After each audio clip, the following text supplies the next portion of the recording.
This podcast is sponsored by Echelon. Echelon is the affordable way to get the workout equipment, the workout community, and an instructor's motivation right in the comfort of your own home. With Echelon, you can work at any time, day or night, and crush your fitness goals. And right now, for a limited time, podcast listeners get up to $800 off MSRP. To get this exclusive podcast discount, text GENIUS to 818181 to get up to $800 off MSRP. Once again, just text GENIUS to 818181. Quick disclaimer, message and data rates may apply. See terms for details. Forget frequently asked questions, common sense, common knowledge, or Google. How about advice from a real genius? 95% of people in any profession are good enough to be qualified and licensed. 5% go above and beyond. They become very good at what they do, but only 0.1% are real geniuses. Richard Jacobs has made it his life's mission to find them for you. He hunts down and interviews geniuses in every field: sleep science, cancer, stem cells, ketogenic diets, and more. Here come the geniuses. This is the Finding Genius Podcast with Richard Jacobs. Hello, this is Richard Jacobs with the Finding Genius Podcast, now part of the Finding Genius Foundation. My guest is Carla Sridevi Cohen. She works in the area of emotional intelligence, stress reduction. She's a speaker in that area, big focus on women's health. So I want to welcome her. Carla, thanks for coming. Richard, thank you so much for having me on today. Well, if you would, tell me about what's your journey been like? How did you get interested in women's health and spirituality and all the things that you're currently working on now? So my story, I'm not going to get into all of it. Of course, I can if you want, but I worked in Hollywood with A-list celebrities, and I actually had a really great job that I'd worked my way up into, and it's called development. And so the people who do development help develop stories for Hollywood. Right? So we help develop a television script or what's called a treatment, which is the initial idea. Or I would get a script and I would fix it, or I would find a book and turn it into a script, and then I would package it with celebrities and producers and things, and then turn around and sell that to networks or production studios. That's pretty cool. It was cool, yeah. And I didn't start out wanting to be in Hollywood, so when I got that job, I knew that. Once I'd gotten a taste of some of the good parts of Hollywood, especially the income was really good. I wanted to succeed and I wanted to rise to the top. And so this job, the man who brought me in to work with him, he was an amazing guy. And what happened is after 3 or 4 months on the job, my boss, the people who owned the company, fired him and promoted me to take care of his job, but they didn't pay me the wage he was getting. So I was making a third of his income, and I had less staff, right, to do it. So I didn't realize at the time, I thought it just meant that when they didn't want to pay me more, I thought, okay, well, that had happened to me before I was in public relations before I moved into development work. Quick question here. These positions, were they like salary or hourly? Oh, your salary. So, okay. It was like, no question, the person's salary was X and yours is like 1/3 X or whatever it was. It was like blatantly obvious that they were paying you way less than they should have. Right, exactly. And at the time, the way that I interpreted it, because of a previous experience I'd also had at a public relations firm in entertainment, I just thought that it meant I wasn't good enough. And so I took that as I have to work harder to prove myself. And what I didn't realize until years later was, geez, this is the culture in the industry. Women typically within Hollywood are not valued to the same level that men are. We're not paid the same wage, et cetera, et cetera. So it wasn't about me, and one of the mistakes that people make oftentimes when they're choosing a path of healing is they think that what's going on is about they think it's them, and it is, and it isn't. So but we can get into that later. So anyway, I had a great job and I was working, I wanted to prove myself. So I was putting in a 70-hour work week. And my husband and I would go to socialize with people. And then what would happen was he would be off in the corner visiting, drinking wine, enjoying the meal. I'd be like in the corner, smelling the meal, smelling the wine wafting over me, listening to my friends, laughing, and I'd be reading a script. And so I didn't take time off. I worked a 70-hour work. So then what happened after that is I started falling asleep a lot at work. And at first it was cat naps. I had this nice comfy sofa. I had a, pretty luxurious office, and I would fall asleep and it was okay. I was reading, no big deal. But then the naps started to get longer and longer. And pretty soon, they figured out something was going on at the office. So I think they were going to fire me, but the truth is I quit because my body was quitting for me. And by the time I went to a doctor for help, I had a constant fever and an elevated white blood cell count. You were going to ask a question. How old were you? I was in my 30s. Okay, so you're very, relatively young, and you started having these problems. It sounds like. Yeah, and I had no clue. I really just, I was a machine. I was very machine? I was very driven. You know what I mean? And I was always very energetic, and so it didn't make any sense to my mind what was happening, and I couldn't overrule it with my mind at that point. It was almost like I was collapsing down the rabbit hole, and just, it was moving in slow motion, and suddenly being a very, very energetic person and going down to, oh my God, I'm literally too weak to walk from my bathroom to my bedroom, in our 800 square foot house. So it seems like it was probably would be very scary. What did it feel like at the time? Yeah, well, it was scary. It was also disorienting, because we have these certain ideas that we base our life on, right? We get used to a certainty of certain things. And one of the things that one of my takeaways from all that is nothing is certain, right? It just isn't. I mean, things happen, right? And so I was in bed for 2 years. I'm just going to pause on that. 2 years is a long. When you say in bed, what percentage of your day, I mean, you had to go to the bathroom and stuff, but what percentage of your day were you out of bed, and were you sleeping, or what were you doing? I was mostly sleeping, or I was laying in the backyard we had a huge Chinese elm in the backyard, and I would just lay under that on a chaise lounge, and I would read, right? And so, and my mom came over, my husband, at that time, before that, I had been supporting us in our marriage, and I was happy to do that for the first 12 years. But, now my husband had to really step up, and he did. He was awesome. My mom came over to take care of me and, try to help. She really couldn't do anything. And we spent my days, we would literally shuttle me back and forth to different kinds of doctors and specialists. And so after testing, they tested every orifice, every liquid in my body, everything.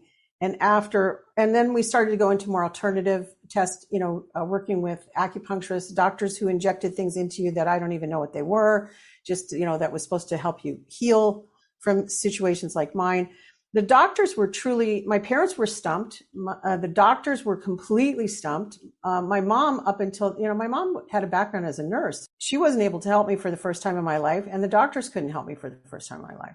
And so when I went to the doctor for the last time, and he stood there and he said, "Well, Carla, we don't actually know what's causing this. We don't actually know how to help you. I'm really sorry. We think it might be CFS, but we really don't know. It's not conclusive." CFS? CFS stands for chronic fatigue syndrome. Basically, what people don't know about CFS is it's a stress disease. It's related to what happens when the body, at a certain point, if you keep putting stress on your body, you will eventually get to a point where your body can't bounce back anymore. That's really what CFS is. But they couldn't identify it. And then he said, "Well, maybe it's from your travels. You've lived in some pretty exotic places. You've traveled, maybe that's the problem. We don't really know. So we're basically, here, I think maybe you're depressed. Take these antidepressants and just rest until it passes." And I'm like, "What? Are you kidding me? I wasn't depressed until you basically gave up on me. I'm already sleeping. Don't send me home to sleep." That's what's going on in my mind, right? So right. I remember going, and I was like, okay, I don't know what to do. And, I hadn't been depressed up until that point. Up until that point, I was hopeful that we would find something. But I remember taking one of the antidepressants when I got home and walking into my bathroom, and I was trying to, I have curly hair, and when you want to straighten curly hair, you have to lift your arms up over your head to do it. So I was trying to do that, and I literally collapsed on the toilet. I was too weak to lift my arms over my head. And oh man. And I remember I just started bawling.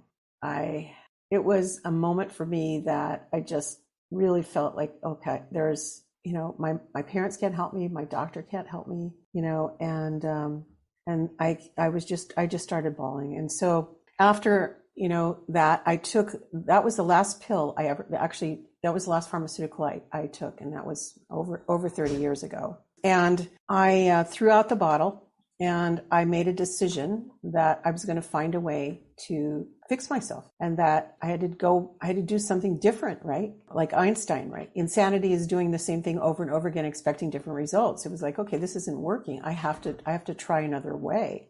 And I didn't know what the answer was, right, at all. But I'd been doing a lot of reading while I was laid up, and I learned a lot more about. I had a pretty good diet, but I made some changes in my diet, some modifications. And I remember one day one of my neighbors came over and invited me to a Transcendental Meditation lecture, and she was going to. Actually, I kind of invited myself. I said, that sounds interesting. I want to learn about that. So I was just so desperate for anything and so open. And that's the benefit of hitting a wall, right? Because you finally. Yeah, it sounds like that was your rock bottom. It really was. It was my come to Jesus moment, right? I just like, so. But it sounds like pretty immediately. You said that was the last time you ever took a pill for this kind of stuff. So it sounds like you touched bottom, but immediately we're starting to work on things to help yourself. I've been working too hard and not working out enough. I wanted to get in shape, but I don't have time to get to the gym. Echelon brings the gym home to me. So right now, for a limited time, podcast listeners get up to $800 off MSRP. To get this exclusive podcast discount, text GENIUS, GENIUS, to 818181 to get up to $800 off MSRP. Once again, text GENIUS to 818181, and message and data rates may apply. See terms for details.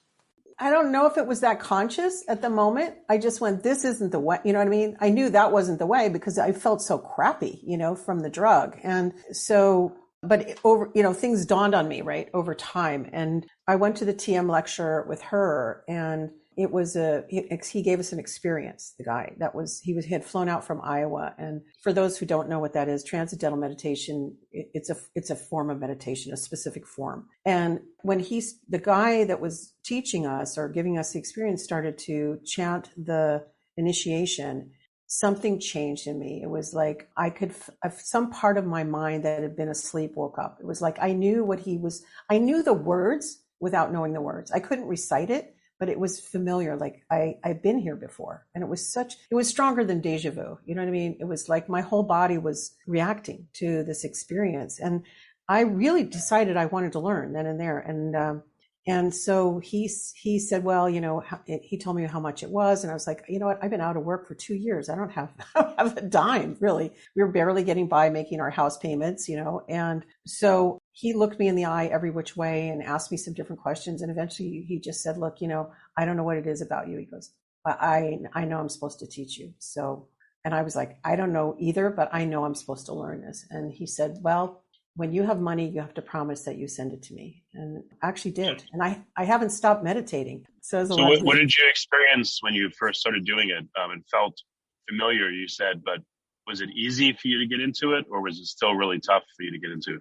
I dropped in really easily. And I had tried, I had not been a huge seeker of meditation, but I tried other forms of meditation and didn't feel this. I dropped into a place of silence and peace in myself almost immediately.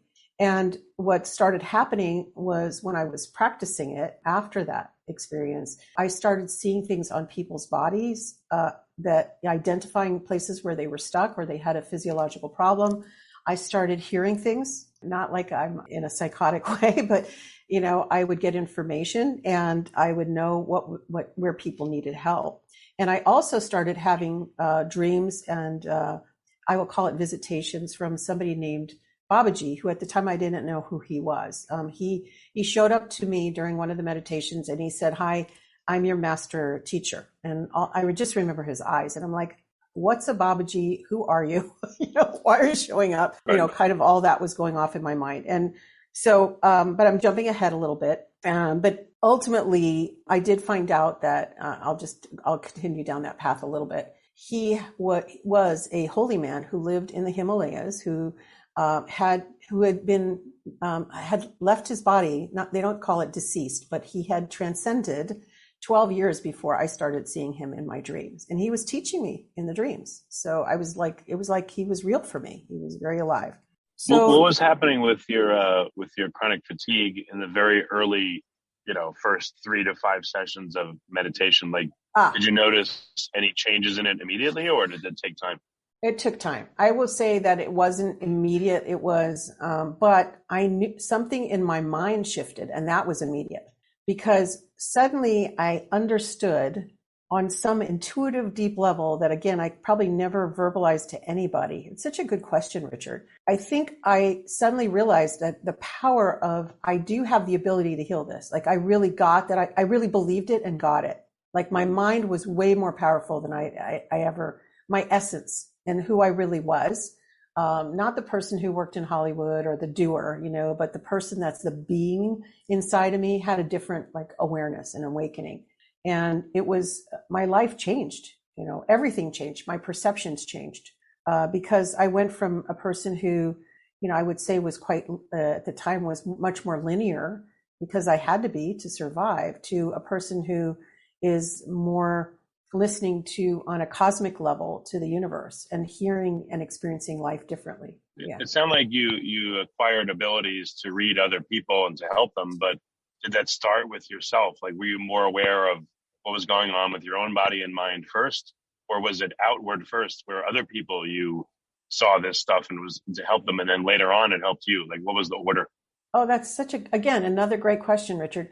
It was kind of simultaneous. So what was happening was I was getting these visions. I was like, what the heck is going on with me?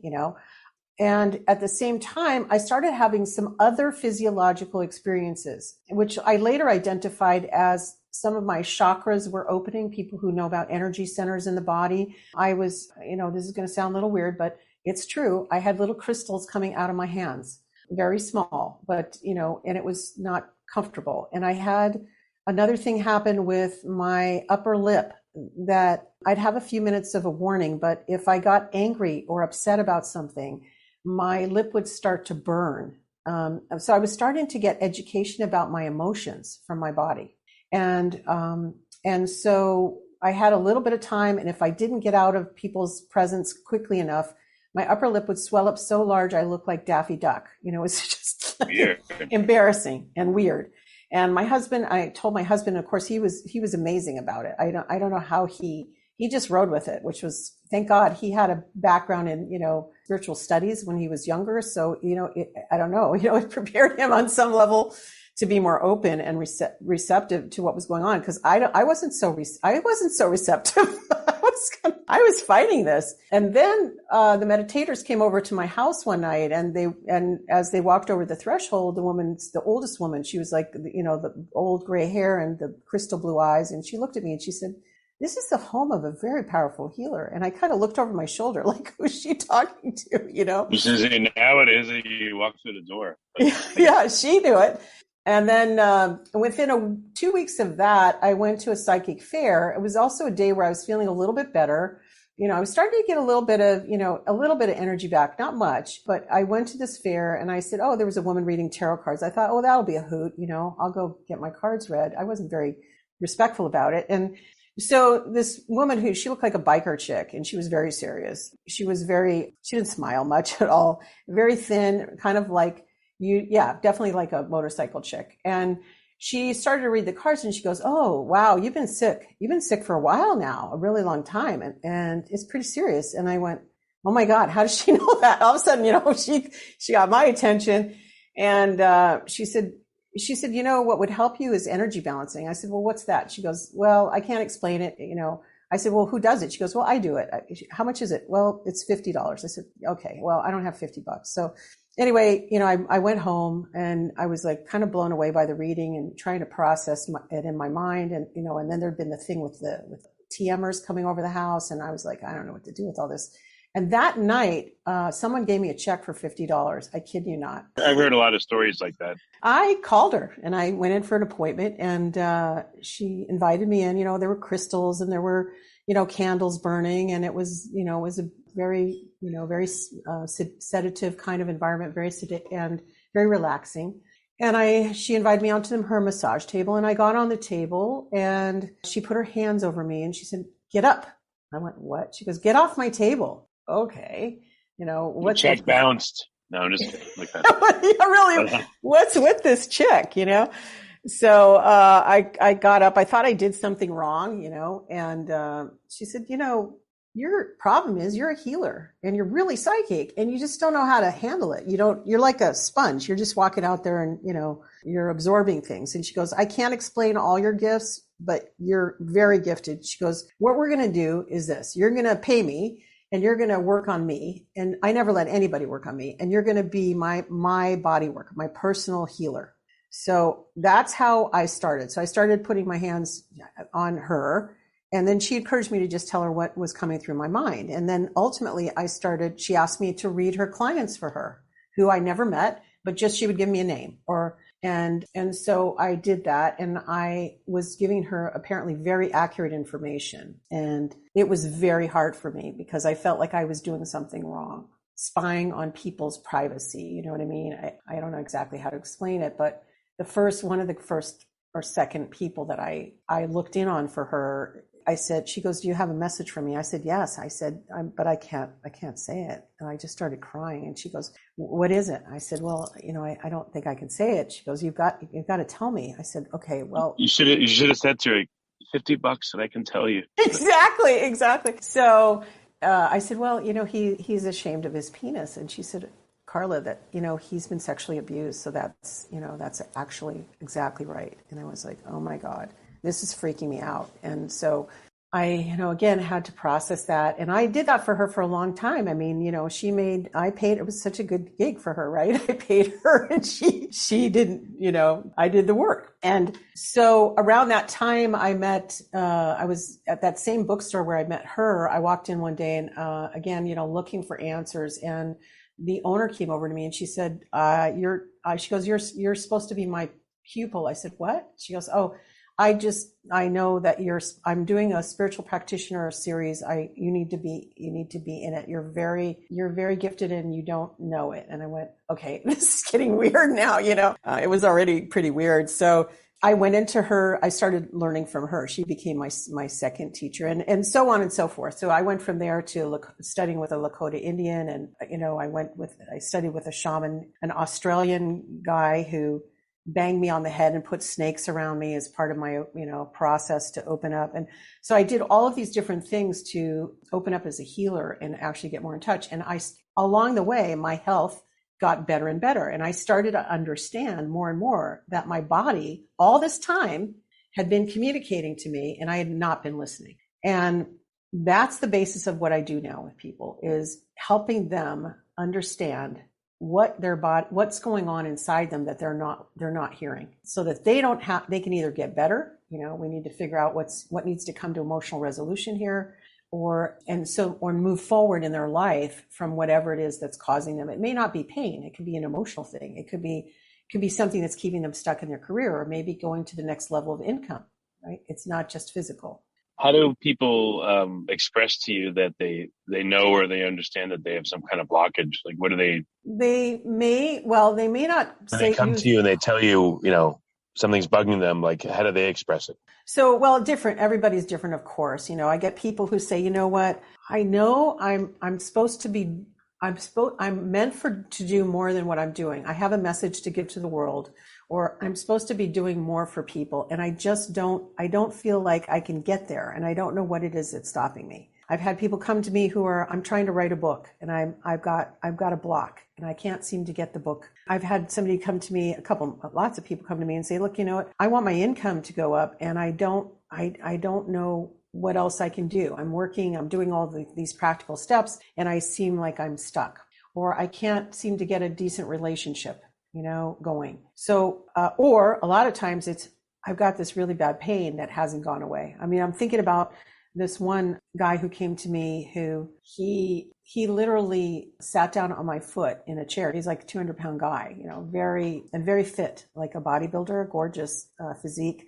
And we were at an event, and he actually sat down on my foot, and it was incredibly painful. And we got talking, and he said, when he asked me what I did, I said, well, I'm a healer. I'm an embodied emotional intelligence coach and healer. And he said, what's that? And so anyway, I worked with him, and he had this pain in his back for like 10 years. He'd been to the orthopedic doctor. He'd been to the chiropractor, the acupuncturist. He's done all these things. And he, like I said, fit guy, very conscious guy, emotionally awake, I would say. But anyway, in his case, I was able to relieve the pain in his back. And, I think we did that in the first session. And it was based on something that in his particular case went back many, many generations. It wasn't anything that he had a conscious memory about. But we have our DNA carries, the messages from multiple generations down into us. That's I don't know, not to get religious or anything here, but, there's, because I'm not, I consider myself spiritual, but when they talk about the sins of the fathers being passed along to the next generation in the Bible, I believe that's what they're talking about. It's that those thought forms, those beliefs that get passed down as that we accept as true that really aren't necessarily true. Yeah, that makes sense. Okay. So when you do these sessions, do you do them in person? Do you do them over Zoom? Does it matter? Are you still able to sense and feel from people, even if they're not with you in the room? Yeah, yes and no. So it depends. Okay. So some things when it's a strictly, and usually what I'll do is a multifaceted approach. I will do things about helping release the actual belief system that's there. If it's somebody who is like, they were in a car accident, you know what I mean? That's a little harder for me to do over Zoom, right? Like we can relieve a certain amount of it, but ultimately with somebody like that, for example, I probably would want to get my hands on them, at some point, so I can get in there and really work a little bit differently. But I do, most of the people now, I'm doing over Zoom, and I've had pretty great results with people. So everything from, like, again, a couple of people with pain, other people somebody who was dealing with a very, very, very nasty divorce, and it wasn't going anywhere. She'd been through the negotiation and doing all these different things with trying to make it resolve this relationship and get to settlement, and it just wasn't happening. And so we did a number of sessions to support her working through that. And that's usually how I prefer to work with people. It's because this stuff didn't happen overnight, just like my thing didn't happen overnight. It looked like it happened because I was working 70 hours. But the truth is that I had a lot of things that I had not emotionally resolved over the course of my entire life, right? And I'm not saying you have to resolve every single thing, but our health is related to our vibration, our frequency. And when we go down in frequency, it's when we start to experience a lack in finances. We start to have pain. We start to have problems with relationships. We have issues with communication. And if we raise our vibrational frequency, then, obviously we're on a better track for manifesting the good things that we desire. But according to Dr. David Hawkins, I don't know if you know who he is. He wrote the Map of Consciousness. Okay, fantastic.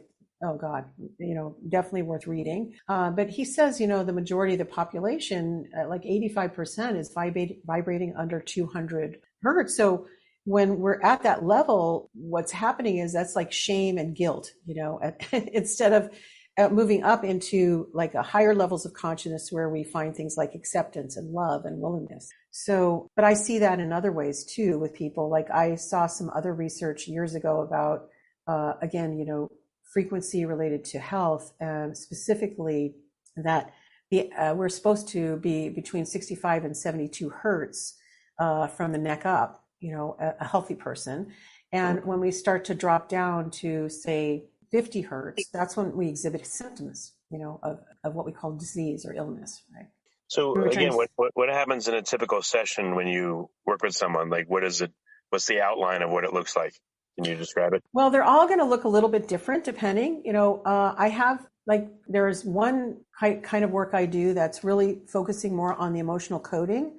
So it's through a series of, I do kinesiology. So I'll use muscle testing on myself to test the answers and try to locate and identify the exact thought that's causing the problem or exact emotion that's keeping them stuck in that particular issue. And it may take several, because if you don't ask the question right, you'll get a result, but you want to make sure it might take a little bit to get it correct. So that's one thing. Another thing I do is ultra high frequency energy healing, where I'm sending vibration over through Zoom and talking the client through what's called a peace process. So it helps them raise their emotional intelligence around their body, what I call embodied emotional intelligence. So really starting to listen to, like, tuning in to what the body is saying, understanding where the body is not at peace, and helping the body get to peace. Because if we can get that to peace, the mind will follow. It's actually more effective a lot of times than people doing affirmations and working from the mind. Most people work from the mind down, and there's, it's kind of like trying to do surgery on yourself. It's really hard when you're the one, you can't see it. If you're doing affirmations, you can't put sugar on top of shit. Pardon the phrase. But, the shit has to be dealt with first. And, there's all these people out there. I've met people who say, I'm sending you unconditional love. I'm like, in my mind, I'm like, I doubt that you even understand what that feels like. You have to, because you have to dig through that muck and there's ways to do the muck that are not it's not really hard. It's not really tedious. It just needs to be done. You need to empty that out. You can't put sugar on top. So you want a good foundation. So those are two kinds of ways. Then there's in person, I might, depending on what, and also I'm reading people while we're on, say we're doing Zoom and you're telling me blah, blah, blah, blah, blah is going on with me. I'm going to be listening to myself to see what I'm picking up that you're in your body, right? Because I can do that. I have the ability to do that. So that will also help me tune in and see what's going on. Another thing, if they come here in person, I have a couple of different treatments that I do. One of them involves me literally having a conversation with their tissue. So I'm putting my hands on your body and saying, and my hands are listening, and literally your tissue acts like it'll be like me reading a book. It'll flip to the page I'm supposed to be listening, reading right now. And it might give me information that I can convey to you, or it might not. It might just want me to listen to it with my hands and help it get to a different place than where it's at. I don't know, what kind of commentary do you get from the people that you help, either in person or over Zoom? Does it depend on what's going on with them? Like some problems that people have, they're more amazed that you can help them versus others, or there's some problem, like, can you sense if someone's ready to be helped, or like what else can you sense besides or in addition to someone's problem? You know what? That's a great question. And yes, I think sometimes I can, there'll be a sense of, we're not supposed to be working together. This is not a good match for you at this point in time, or your consciousness isn't in the right place. I would never say it like that, but it might be that we're not a good match for whatever reason at this point in time. The feedback that I get, I've had, a great example of one woman who came here, she intuitively sent a friend of hers to me. And what was funny is she hadn't come. She'd never had a session with me. But anyway, after I worked on her, she walked out to the back of my house, and she looked outside and she saw the lawn, and she said, do you mind if I go out there? And I said, no, not at all. She just felt like she wanted to walk out on the grass. I said, fine. She walked out, she laid down on the grass. She just laid there. She was like, and I think that was the best visual I've ever had as a healer, right? Like she had completely relaxed. She had completely let go, and she was so peaceful, and she knew it, right? And it was, so I have everything from that to, oh my God, it's gone. Like the amazement, right? Wait a minute. And I'll be the one saying, look, let me just test that. Like they'll say, oh, it's gone. I'm like, okay, well, let me just poke the bear. Sometimes I'll do that, right? I just I'll keep testing from different angles to make sure that we really got it, because that's what I love to do, right? I love helping people do that because they feel, I've had people go, God, this one woman I've been working with overseas, she's completely shifted in terms of her levels of courage now in her work. She's a different person than when I started working with her. Now, she chose to do a longer term, and actually I prefer those kind of clients who really want to go long term with, so we do a combination of coaching and healing over a period of time. And because, you may not think that you have anything to work on, which sometimes happens with her. And then suddenly we're talking and it'll be like, yeah, well, that's something we could work on. Oh, okay. Because without going through the process with me, you can't really understand and it's hard for me to convey all the different things that we can work on together to support you, right? So she's been I think the most fun in some ways, because she's so amazed by everything that happens, and she's really seeing her own shifts in her own awareness. Yeah, so yeah, aside from that, everything like that. And I think the hardest thing for me was years ago, I had somebody who had stage 4 cancer, and that person I was not able to heal. In my mind, I was like, well, why not? This is no different from anything else. Any other health project, but it wasn't appropriate for her. We did work together, and at the end, just before she passed, she goes, I know you well enough now to tell you that I know you, and I know that this is probably bothering you, that you couldn't completely heal this for me. She goes, I want you to know that you should never underestimate the value of what you've given to me. I'm incredibly peaceful. I'm leaving this earth. Yeah, exactly. I'm getting chills sharing this. So I'm leaving this earth in a really good place. I feel amazing. And you've helped me do that. She goes, I wasn't there when we met. And I'm like, oh my God, thank you. Yeah, that's really cool. So what does it look like now? Is this like, do you is this your full-time gig now to do these sessions? And like, where do you want to take all the work that you do? Where's it going? Well, where I'm going is I founded what's called the Women's Health Revolution. And my goal is to help 200,000 women, nothing against men, by the way, to help heal themselves. And I do have some male clients, by the way, but I love working with women. And so I want other women to understand the power of what can be done by healing these things that are holding us back. Because chances are, if it's holding you back in your health, it's holding you back in your job. It's holding you back in your relationship. When we unravel one thread, say one emotional cord that's been in there, for God knows how long in somebody, it's probably changing 10,000 other thoughts inside a person. And we don't even, I have no way to measure that, right? But it's a ripple effect. And I do know that people change drastically after I work with them. And it's subtle, and sometimes they don't even get it. They may see, like I've had people walk out of here and they go, I feel great, but it's like 2 or 3 weeks later, they're like, oh my God, I just did blah, without thinking about it, whatever it is.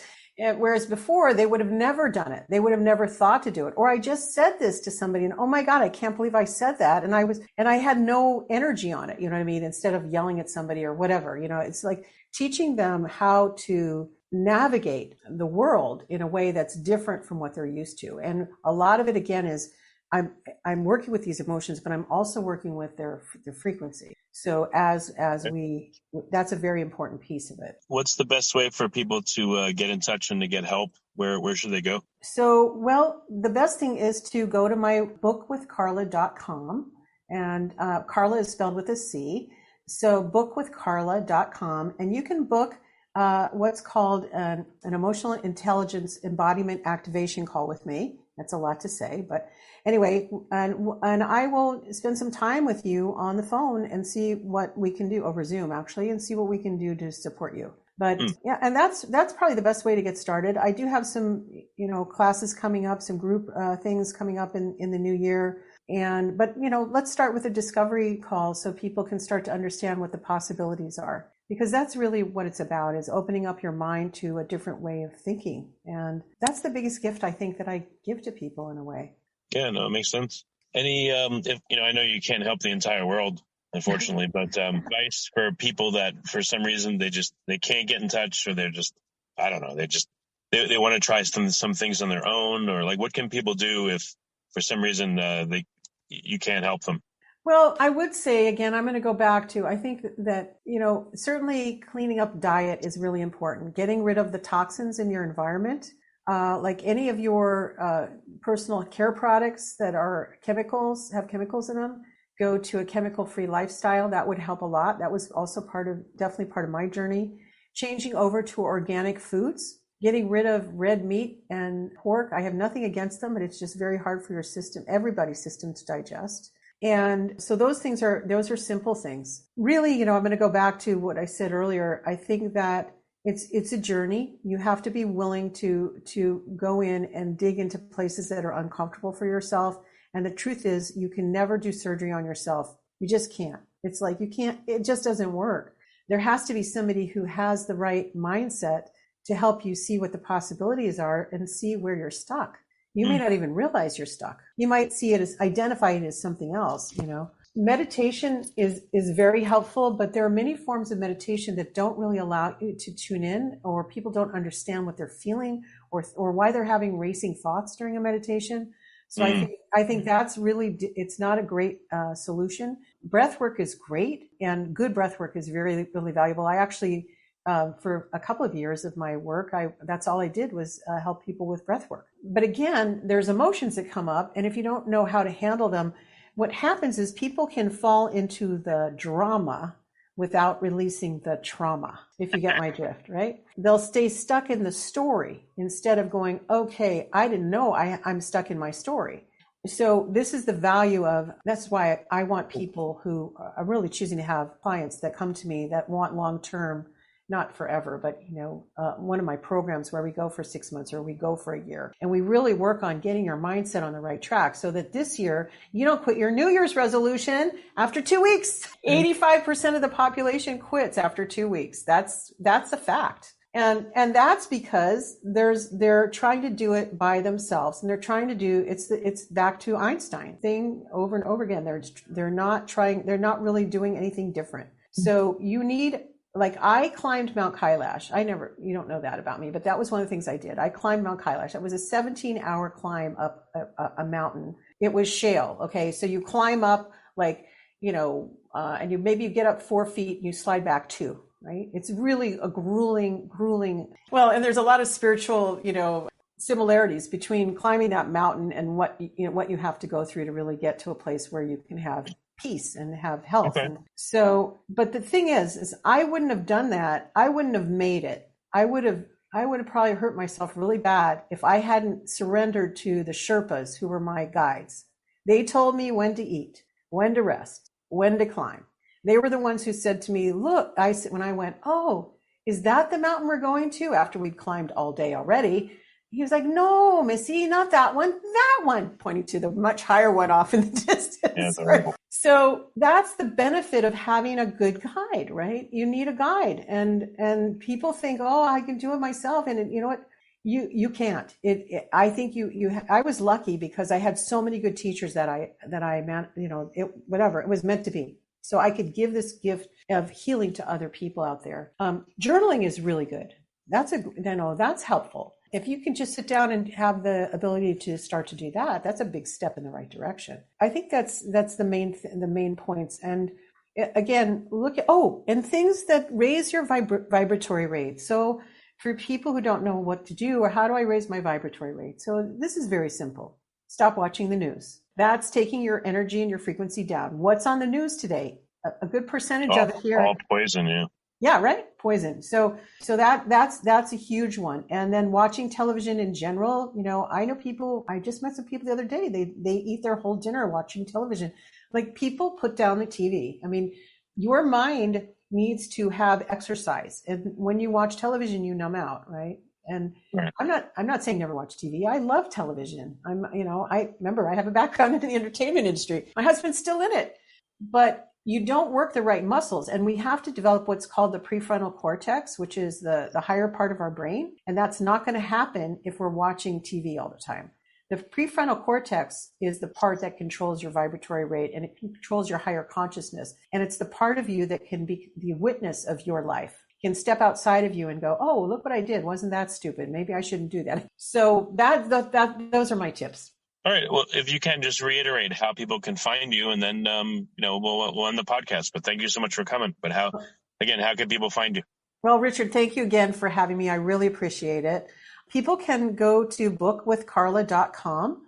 That's the best place. I do have a website that's having some issues right now. You can see some things though on womenshealthrevolution.com.